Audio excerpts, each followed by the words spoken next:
Today we're at the Whispering Oak Disc Golf Course. I have had so many people reach out telling me that I need to play this course.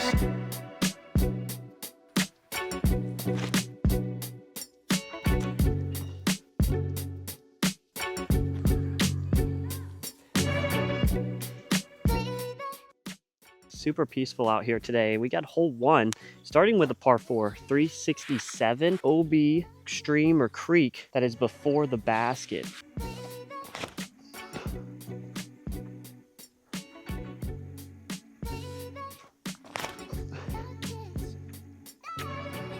Flip more. Go in jawbreaker zone, maybe flex this in the basket. That'd be nice. It's got a chance. Very easy starting hole. Kind of a nice way to get you into the round. Even from the golds, it was pushed back a little bit, but it still looked easy. I think it was 400 and some feet. So as long as you don't go in this creek, you're doing just fine. Oh, pulled it over. Off it. There we go. Someone I talked to did say the tee pads are a bit of a problem. You might be able to tell, but this tee pad is slanted downhill right. Kind of goes with the shape of the hole at least. Nope. Hold it. Same tree, man. And the same spot. Unbelievable. Not an awkward run up and we throw a dime. The backhand turnover, if you can flex it out at the end, is probably the better shot for this green. Good par save there. A little high. I thought that was going to hit the band for sure. Hole 4, we get another par 4. This one a little longer than the first, 486. There's another creek that runs through the fairway before getting to the basket. I think I can throw a full distance driver without reaching the creek. We'll see. I'm going to go with the pro race. Well, you can throw a full distance driver when you do that. That's what I wanted to do. Should have just pulled out the trail. Wow, that is actually pretty cool. This basket is all the way up on top of the hill. So definitely off the tee, you need the distance because the second shot is not just some doinker. You actually have to throw it quite a ways. I'm just gonna rip a wraith in there and hope. Ah, sawed it off. It's in bounds.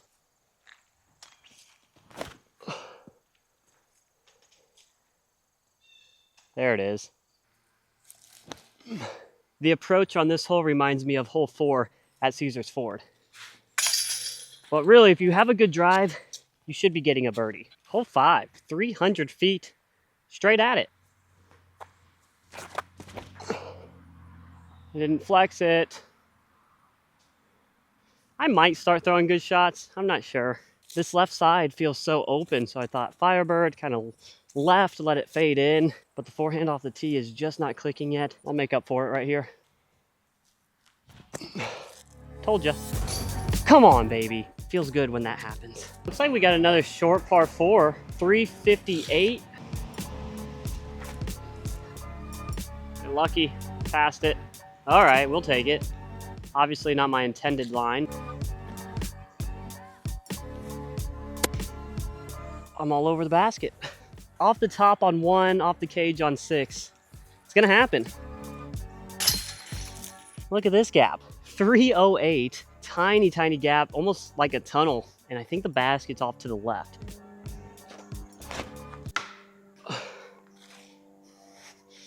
Seems about right.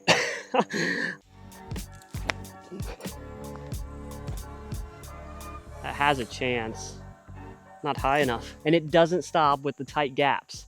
This one is going to be par 4, 427, and it's bending right pretty much the entire time, it looks like.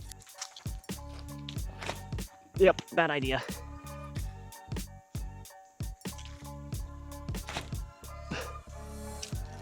I think we should quit. Well, guys, I feel like an idiot because as long as I've been doing this, I still chose to throw 3 off the tee, even after 2 terrible shots, and my leopard is nowhere to be found. I've just lost so many discs recently, and they've been kind of key discs in my bag. Luckily, I have more of those Leopard 3s at home. I think I just bought 2 because there's a good deal on them. The USDGC like first run Halos were like up at $40 to $60, and I found 2 at 40, brand new. So I couldn't believe it. Shout out eBay. Miss it. All right. I've just spent like 30 minutes for a par. This course started so simple and easy, and gradually it's gotten harder and harder. These woods are tight, tight lines. I can't imagine playing the golds right now. But we got another par 4. It's only 372, but once again, just a gap off of the tee that you have to hit. So I'm going to try. Oh, do I throw my other leopard? I'm going to go leopard.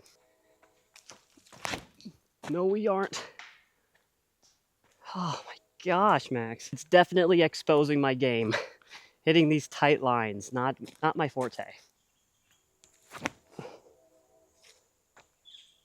Oh, I turned that one over. What a kick, man.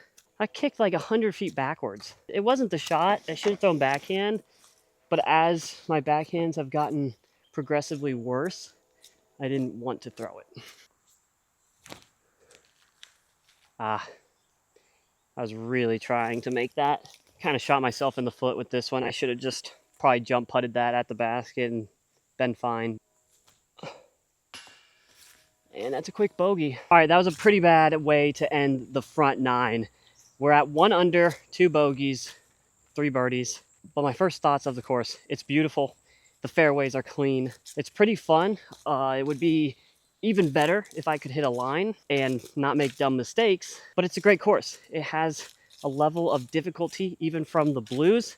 I think if you're hitting lines, the blues should be really easy to score on. But looking at some of these gold pads, not that I've played any of them, but they look like torture.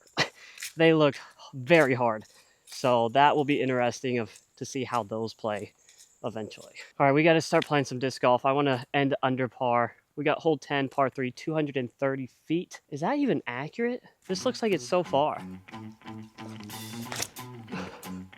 Man, I'm just off on everything.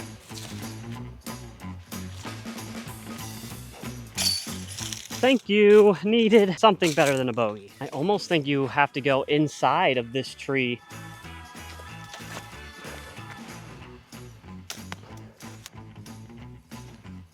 Come on. Higher. Hole 12, 262, par 3. Looks like we have a forehand gap and a backhand. Maybe even a forehand flex to the basket. I kind of like that. Yeah, I think I'm going to throw that actually. Little flex.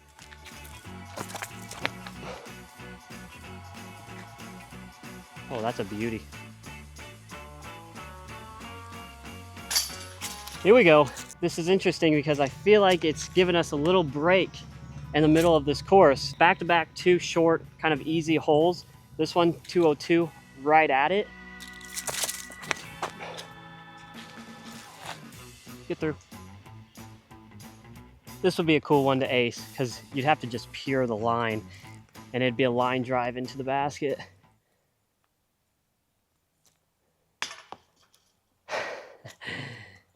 Okay, I need to maybe focus up. Have you guys ever counted your birdies before actually making the putt? I feel like that's just what happened. I was like, okay, this is a birdie, move on. And plus I was talking. Can't count it though. Hole 14 though, 230. Another one that should be relatively easy, straight up the gut. Go in.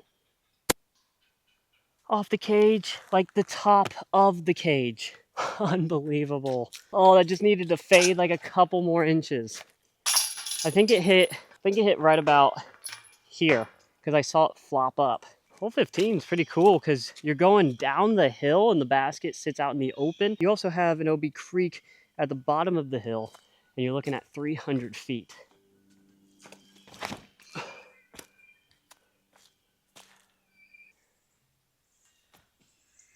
High. Come on, missed that one. Sorry for not talking. I got nervous. There's like a grill out happening right by that tee pad, so it was just a little awkward for me. Missed that. Oh, actually it helped. If I squared that, that was coming all the way back down the hill. I think this one's a par 4, so this should be a birdie. I think they just do that because you can't really get up this hill on one shot. 2 holes to play and we're sitting at 4 under. So we did recover quite a bit, but mainly because the course got easy on us. This one's pretty cool. Only 213, but it's kind of downhill and then goes back uphill, and the basket sits out of the tree line. Oh yeah. Sit. This is actually kind of interesting. They kind of built this up so you can't get as lucky. It just makes the tee shot a little bit more demanding because this zone landed right behind it. And then you really don't have a putt at the basket. Last hole, hole 18, 370, says it's a par 4. Looks like you have an OB creek behind the basket, and it stays left of that road down there. Be enough.